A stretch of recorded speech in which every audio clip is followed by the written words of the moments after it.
अधिक मास महात्म्य अध्यायसार अध्याय 11. श्री गणेशाय नमः. अधिक मासात ब्राह्मणाची पूजा कशी करावी हे विष्णूनं लक्ष्मीला सांगितलं.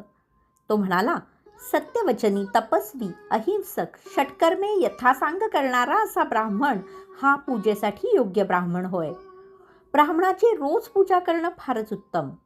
त्याला भोजनही द्यावं.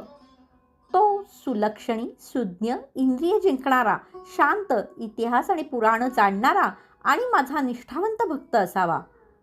लोकांना पुराण सांगणारा ब्राह्मण मद्रूपच असतो.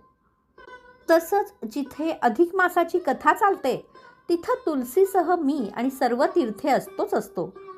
सत्य आणि तपाचरणी, मनानं संतुष्ट, दान घेण्यास उत्सुक नसणारा असा ब्राह्मण असावा.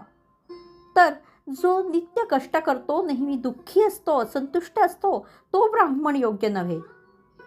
आणि संतांना तर जास्तच महत्त्व आहे. इतर सर्व गोष्टी मानणारा परंतु साधूजनांना न मानणारा असा ब्राह्मण सर्वथा अयोग्य होय.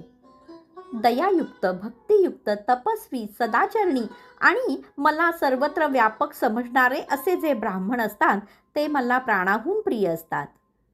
ब्राह्मणाचे धन कोणीही कधीही चोरू नये. ब्राह्मणांच्या उपजीविकेच्या साधनांचे हरण करू नये.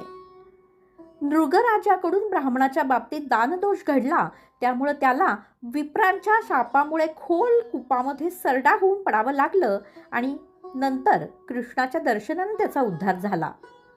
ही सर्व कथा विष्णूनं लक्ष्मीला सांगितली आणि विप्रांचा प्रताप कसा असतो ते सांगून श्रीहरी पुढं लक्ष्मीला म्हणाला, अधिक मासात विशेषतः सत्पात्र ब्राह्मणाची पूजा करावी. ह्या बाबतीत विष्णूनं ब्राह्मणांचे महात्म्य अनेक प्रकारे सांगितले. धन्यवाद. गीता टी. स्वाती जेम्स.